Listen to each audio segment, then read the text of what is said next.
Assalamualaikum warahmatullahi wabarakatuh. Salam sejahtera untuk kita semua. Salam Om Swastiastu, Namo Buddhaya, salam kebajikan. Baiklah, kita akan mengulang kembali contoh video teks editorial Bahasa Indonesia bab 3, kelas 12, IPA dan IPS.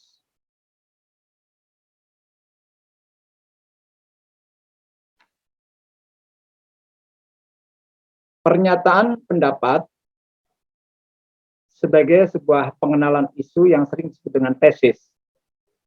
Langkah pemerintah dalam membentuk Tim Nasional Percepatan Pengembangan Vaksin COVID-19 pada pekan lalu memperlihatkan bahwa pemerintah mengandalkan ketersediaan vaksin yang jalan keluar dari pandemi ini.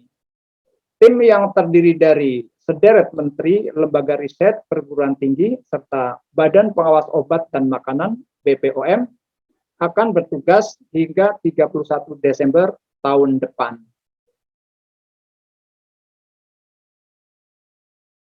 Penyampaian pendapat atau argumentasi, namun di sini namun merupakan argumentasi. Namun terdapat sejumlah masalah mendasar dari kebijakan pemerintah tersebut.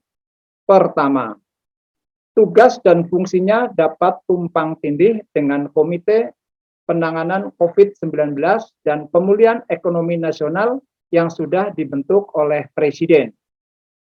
Meskipun masalah sama-sama dipimpin oleh Menteri Koordinator Perekonomian Airlangga Hartarto, keberadaan tim ini berpotensi menghambat birokrasi. Apalagi masyarakat juga belum melihat hasil kerja nyata komite di lapangan. Argumentasi kedua.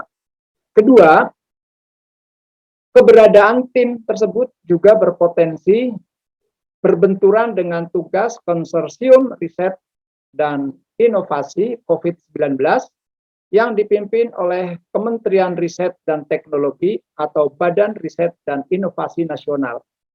Selain menghasilkan rapid test, tes cepat COVID, dan ventilator, konsorsium ini juga sedang mengembangkan vaksin merah putih bersama Lembaga Biologi Molekuler Injekmen Institute.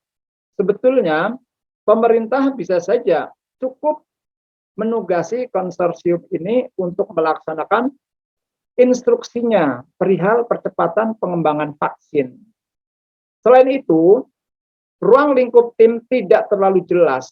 Pembuatan vaksin yang mumpuni pastinya memerlukan waktu yang tidak sedikit dan tidak boleh terburu-buru.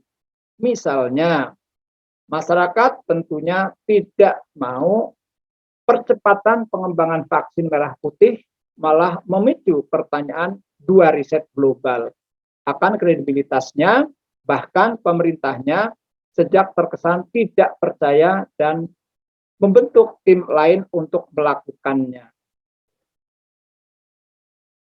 Argumentasi ketiga, kemudian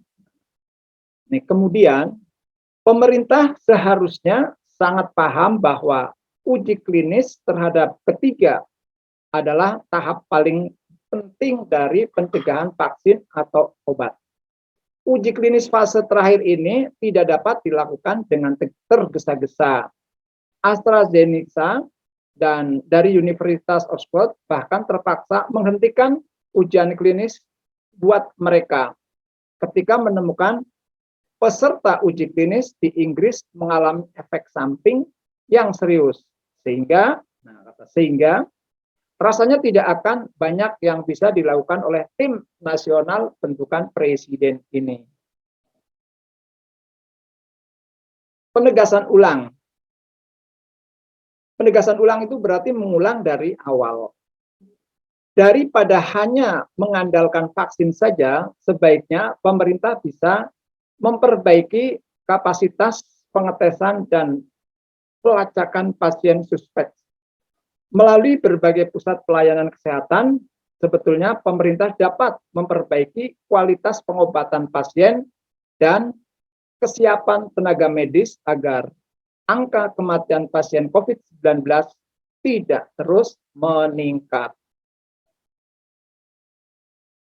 Penegasan ulang yang berikutnya, daripada hanya mengandalkan vaksin saja, sebaiknya pemerintah bisa memperbaiki kapasitas pengetesan dan pelacakan pasien suspek melalui berbagai pusat layanan kesehatan. Sebetulnya, pemerintah dapat memperbaiki kualitas pengobatan pasien dan kesiapan tenaga medis agar kematian COVID-19 tidak terus meningkat. Tanpa upaya terpadu yang melibatkan seluruh elemen masyarakat, tumpuan harapan pada solusi saja bisa dapat berujung pada masalah baru. Terutama jika waktu pengembangan vaksin jauh lebih lama dari apa yang dijanjikan oleh pemerintah. Pemerintah tidak boleh menyimpan semua telur dalam satu keranjang. Upaya pengendalian wabah secara holistik dan ketat harus tetap dilakukan melalui berbagai sudut. Terima kasih, SMA Negeri 57 Jakarta. Jangan lupa buatkan analisis informasi materi bahasa contoh teks editorial. Dalam bentuk satu paragraf, perlu diperhatikan satu paragraf minimal 5 kalimat. Analisis tersebut langsung di kolom komentar YouTube. Terima kasih.